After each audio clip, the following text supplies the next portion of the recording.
everyone, and welcome back to Middle School Math with Meg. Today I'm going to talk about some things that I wish I knew as a first year teacher. I'm going into my third year teaching middle school math this year, so these are just some things that I wish I knew going into my first year.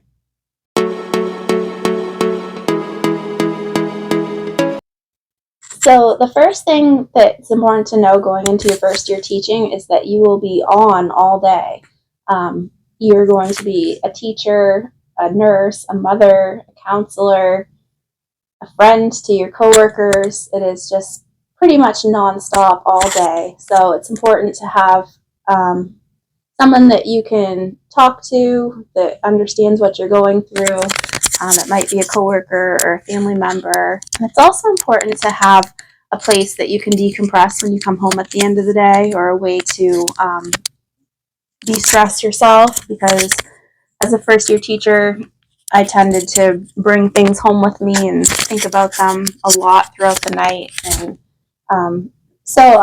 lots of times after a day of work, I'll come home and just lay down in my room for a while and relax and pet my cats.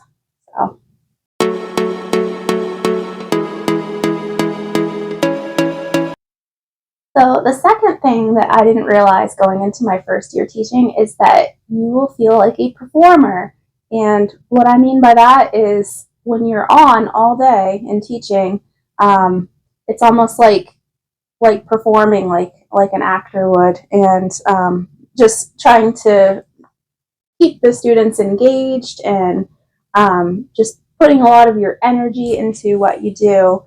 And it's work, but it's fun too, and it feels like a performance. And at the end of the day, you'll probably be tired afterwards. Number 3, spending a lot of time planning, learning your content area, and learning all of your school's different programs. My school uses Google Classroom, PowerSchool for grading. Grading is a lot of extra time too.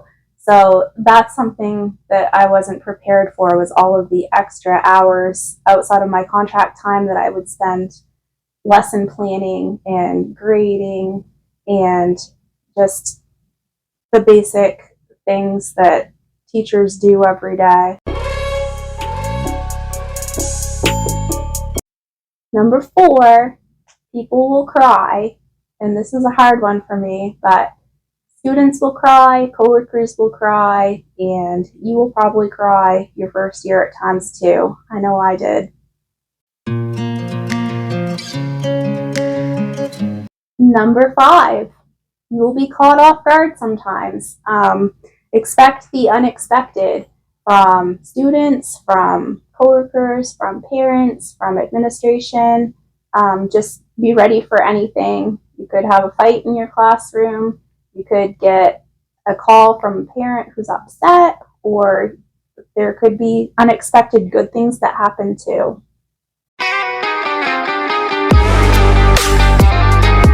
Number 6, calling parents can be really hard, especially when you have news to deliver that might not be so positive.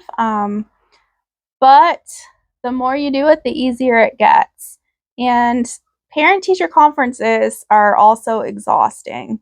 It's really nice being able to meet your students' parents and guardians and families, but it's a really long day and usually goes into the evening and carries over to the next day. So try to get a lot of rest beforehand. If you can take one of your personal days that week, that would be helpful. I think I'm going to do that next year. But yeah, parent contact and having a good relationship with families your first year and second and third year and so on is so important. Number 7 is something that I think about every year, and that is leave your ego at the door. And that means you will mess up sometimes. It doesn't matter if you're a first year teacher or second year, third year, or 10 years, you're going to mess up at times. Some students might not like you, and that's okay. Some people might say things that will hurt your feelings, and just try not to take it personal and leave your ego at the door. I've developed a much thicker skin since becoming a teacher. Number 8, organization is so important as a teacher. And you probably have heard that before, but it's especially true if you teach multiple classes, multiple grade levels like I do, and have many students. Having your papers for all of your classes organized and in places that you know where they are and that are easily accessible will be very helpful. If you're not organized, then chaos can ensue, and no new teacher wants chaos. Number 9 is to remember your purpose. Why did you want to be a teacher in the first place? For me, I wanted to be a teacher because I wanted to be a positive Christian presence in the school and in kids' lives. I wanted to make a difference in kids' lives, and I wanted a job where I could use my creativity and to have fun and to just to make kids excited to come to school and be a more enjoyable place for them. Um, as a first year teacher, remember you're going to have hard days, but you got the job for a reason and you deserve to be there. You worked really hard to get that job, and going to school to become a teacher is a lot of work, and you deserve it. So, if you do have a hard day, what I do is I try to think about a positive thing that happened that day. Maybe somebody said something nice to you.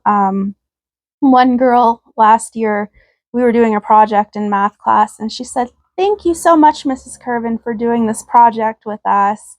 And that's something that I'll remember and try to think back on a rough day that I may have in the future. So, the last thing that is super important that I wish I knew as a first year teacher was how important relationships are in your classroom and in your building. And I know a lot of people will tell you relationships are key, but it really is the truth. The relationships that you build with your students are just the building blocks to their success. It's the most important thing you can do is show your students unconditional love and kindness. Even the students that you might think don't like you, treat everybody consistently kind and loving. And middle school students, one day they may not like you, and the next day they will. So always make sure that you're being fair and consistent with everybody, and that everybody feels like they belong and are a part of the classroom family. Your relationships with your coworkers are extremely important too, especially as a first year teacher. My first year teaching, I went to my coworkers across the hall a lot for advice and to get their input on different things. And they're so important. And they're some of my best friends now. Your school secretary, your guidance department, the custodians, the lunch crew, your school coaches, and your administrators, of course, too. They're all important people to have good, positive relationships with as a teacher, and they all play a key part in keeping the school going. Everybody has special jobs that they do. Some of them we don't even realize. So, just showing everybody kindness and being friendly and having good relationships with everybody in the building. So that wraps up my video on the things that I wish I knew as a first year teacher. And if you have any other things that you thought of, just put them in the comments below and I will respond to them. Please like and subscribe and share this video, and I will see you soon. Bye-bye.